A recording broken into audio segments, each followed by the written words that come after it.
O desejado de todas as nações. Capítulo 68. No pátio. Este capítulo se baseia em João capítulo 12, versos 20 a 43. Ora, havia alguns gregos entre os que tinham subido a adorar no dia da festa. Estes, pois, dirigiram-se a Filipe, que era de Betsaida da Galileia, e rogaram-lhe, dizendo: Senhor, queríamos ver a Jesus. Filipe foi dizê-lo a André, e então André e Filipe o disseram a Jesus. Por esse tempo, a obra de Jesus apresentava o aspecto de pungente derrota. Ele saíra vitorioso da contenda com os sacerdotes e fariseus, mas era evidente que nunca seria recebido por eles como o Messias. Chegara a separação final. Para seus discípulos, o caso parecia desesperado. Mas Cristo aproximava-se da consumação de sua obra. O grande acontecimento, de interesse não somente para a nação judaica, mas para o mundo inteiro, estava prestes a se realizar. Ao ouvir Cristo o ansioso pedido, queríamos ver a Jesus, ecoando o sequioso clamor do mundo, iluminou-se-lhe o semblante e disse: É chegada a hora em que o Filho do Homem há de ser glorificado. Na súplica dos gregos, viu ele um penhor dos resultados de seu grande sacrifício. Esses homens foram do Ocidente para encontrar o Salvador ao fim de sua vida, como os magos tinham vindo do Oriente ao começo. Ao tempo do nascimento de Cristo, os judeus estavam tão embebidos com as próprias ambições e planos que não sabiam de seu primeiro advento. Os magos de uma terra pagã foram à manjedoura com suas dádivas para adorar o Salvador. Assim, esses gregos, representando as nações, tribos e povos do mundo, foram ter com Jesus. Assim, o povo de todas as terras e de todos os séculos seria atraído pela cruz do Salvador. E assim, muitos virão do Oriente e do Ocidente e assentar-se-ão à mesa com Abraão, Isaque e Jacó no reino dos céus. Os gregos tinham ouvido falar da entrada triunfal de Cristo em Jerusalém. Alguns supuseram e propalaram que ele expulsara do templo os sacerdotes e principais e havia de tomar posse do trono de Davi, dominando como rei de Israel. Os gregos anelavam conhecer a verdade sobre a sua missão.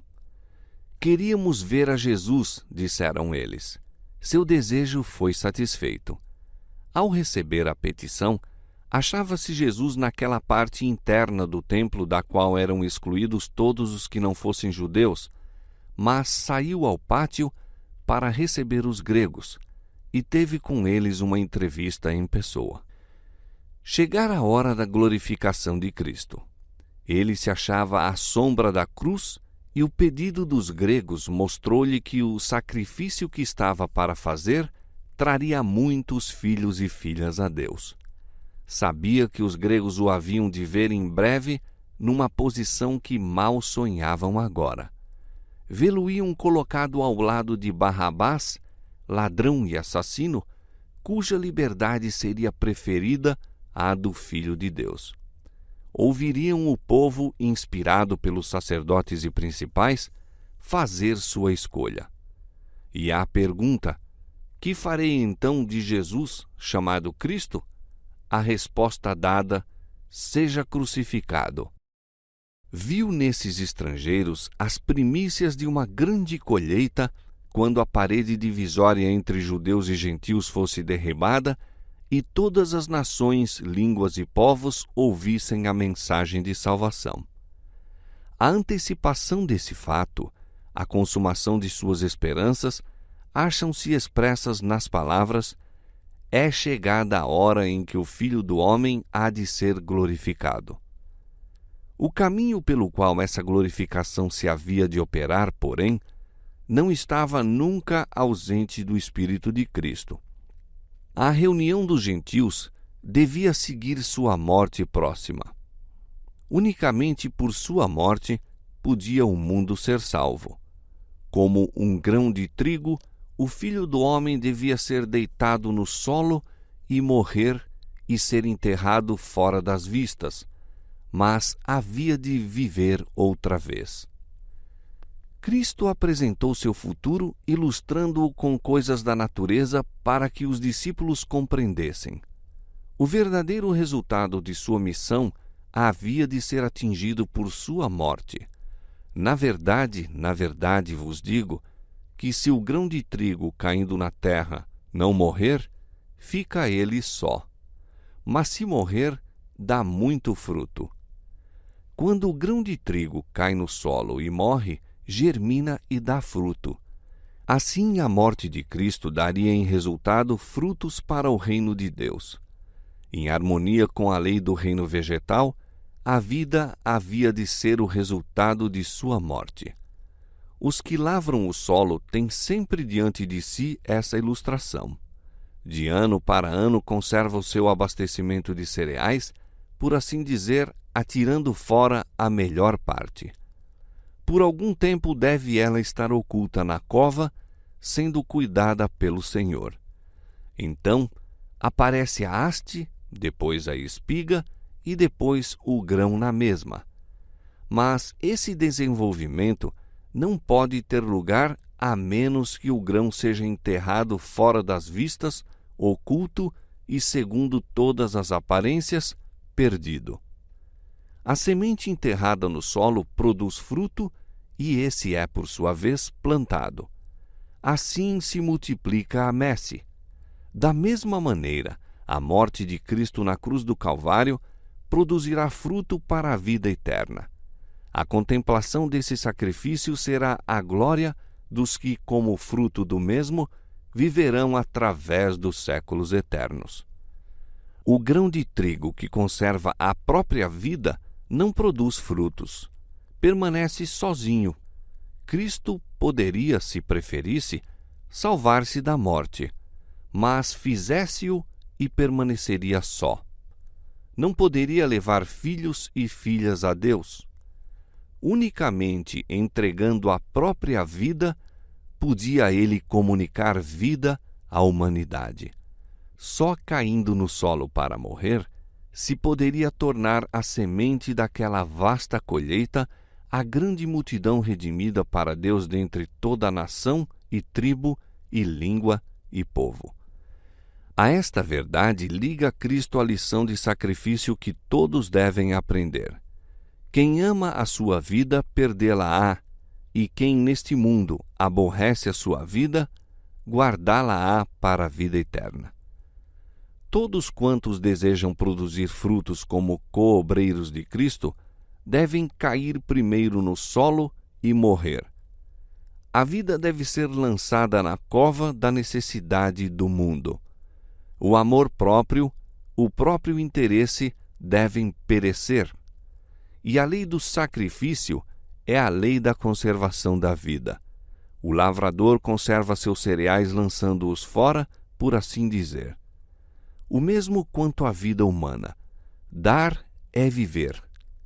A vida que há de ser conservada é a que se dá abundantemente em serviço para Deus e o homem.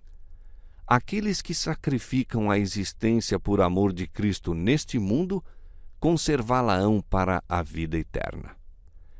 A vida gasta para o próprio eu é como o grão que se come. Desaparece, mas não há aumento. Junte o homem para si tudo quanto pode.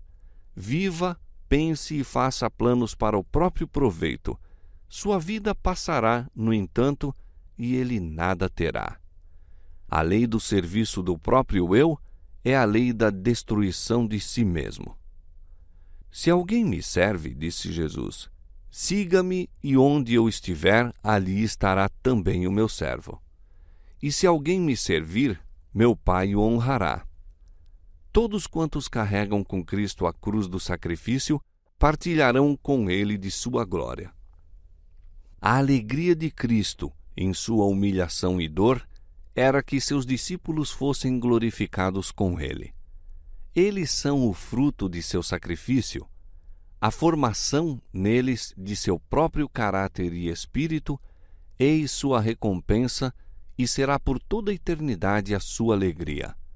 Esta alegria, eles, os discípulos, partilharão com ele ao ser visto em outros corações e outras vidas o fruto de seus labores e sacrifícios. São coobreiros de Cristo, e o Pai os honrará como honra seu Filho. A mensagem dos gregos, prenunciando como fazia a reunião dos gentios, trouxe à mente de Jesus sua inteira missão. A obra da redenção passou por diante dele desde o tempo em que no céu foi elaborado o plano até a morte tão próxima agora. Uma misteriosa nuvem pareceu envolver o Filho de Deus. Sua sombra foi sentida pelos que o rodeavam. Ele quedou absorto em seus pensamentos. Rompeu por fim o silêncio com as dolorosas palavras: agora a minha alma está perturbada. E que direi eu? Pai, salva-me desta hora. Antecipadamente bebia Cristo o cálice da amargura. Sua humanidade recuava da hora do abandono, quando, segundo todas as aparências, seria desamparado pelo próprio Deus, quando todos o veriam castigado, ferido de Deus e aflito. Recuava de ser exposto publicamente, de ser tratado como o pior dos criminosos e da desonra e ignominiosa morte. Um pressentimento de seu conflito com os poderes das trevas, um sentimento do horrível fardo da transgressão humana e da ira do Pai por causa do pecado, fez com que o Espírito de Jesus desfalecesse, estampando-se-lhe no rosto o pavor da morte. Veio então a divina submissão à vontade do Pai. Mas, para isto vim a esta hora, disse: Pai, glorifica o teu nome. Unicamente mediante a morte de Cristo poderia ser vencido o reino de Satanás. Unicamente assim poderia ser o homem redimido e Deus glorificado. Jesus consentiu na agonia, aceitou o sacrifício. A majestade do céu consentiu em sofrer com o que levou sobre si o pecado. Pai, glorifica o teu nome, disse ele. Ao proferir Cristo estas palavras, veio da nuvem que lhe pairava sobre a cabeça a resposta: já o tenho glorificado e outra vez o glorificarei. Toda a vida de Cristo, da manjedoura ao tempo em que estas palavras foram proferidas, havia glorificado a Deus.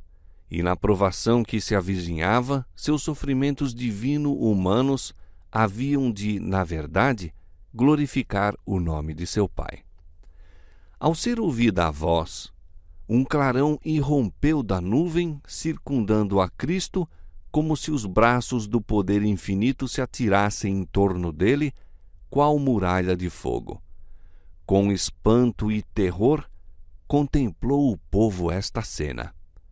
Ninguém ousou falar. Lábios cerrados e respiração suspensa, quedaram todos olhos fixos em Jesus. Dado o testemunho do Pai, ergueu-se a nuvem, dispersando-se no céu. Por então cessara a comunhão visível entre o Pai e o Filho. Ora, a multidão que ali estava e que a tinha ouvido dizia que havia sido um trovão.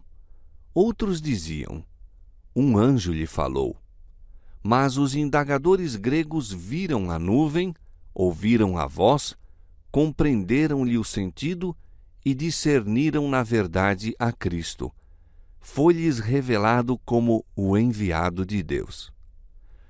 A voz de Deus se fizera ouvir no batismo de Jesus, ao princípio de seu ministério, e outra vez no Monte da Transfiguração. Agora, ao fim desse ministério, era ouvida pela terceira vez por maior número de pessoas e sob circunstâncias especiais. Jesus acabara de proferir as mais solenes verdades a respeito da condição dos judeus. Fizera seu último apelo e pronunciara-lhes a condenação. Então pôs Deus o selo na missão de seu Filho. Reconheceu aquele a quem Israel rejeitara. Não veio esta voz por amor de mim, disse Jesus, mas por amor de vós. Era a prova suprema de sua messianidade, o sinal da parte do Pai de que Jesus falara a verdade e era o Filho de Deus. Agora é o juiz deste mundo, continuou Cristo. Agora será expulso o príncipe deste mundo. E eu, quando for levantado da terra, todos atrairei a mim. E dizia isto significando de que morte havia de morrer. Esta é a crise do mundo. Se me torno a propiciação pelos pecados dos homens, o mundo será iluminado. O domínio de Satanás sobre as almas dos homens será despedaçado. A desfigurada imagem de Deus será restaurada na humanidade e uma família de crentes santos herdará afinal o lar celestial.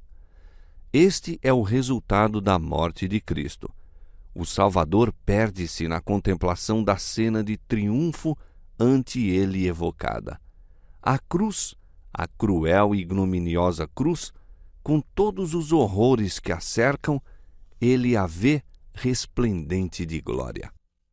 Mas a obra da redenção humana não resume tudo quanto é realizado pela cruz.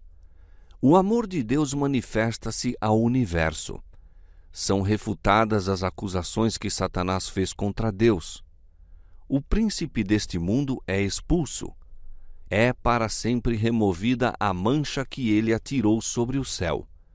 Os anjos, da mesma maneira que os homens, são atraídos para o Redentor.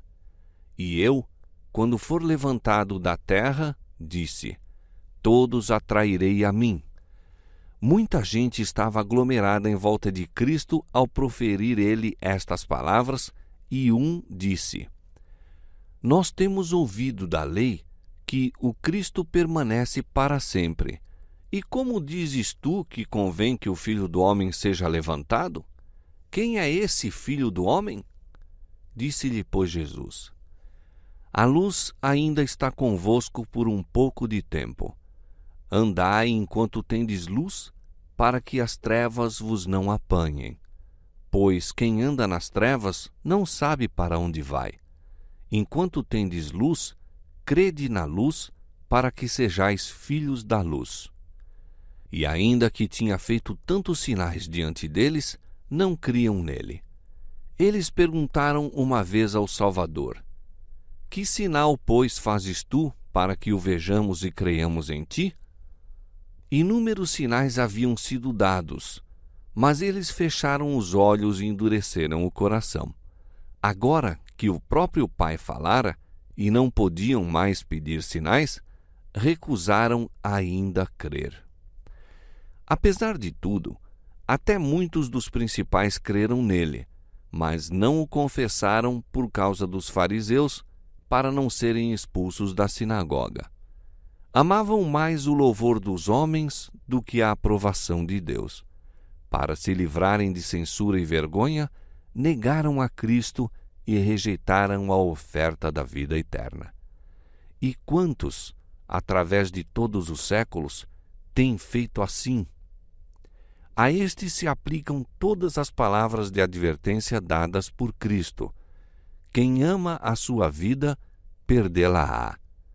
Quem me rejeitar a mim, disse Jesus, e não receber as minhas palavras, já tem quem o julgue. A palavra que tenho pregado, essa o há de julgar no último dia.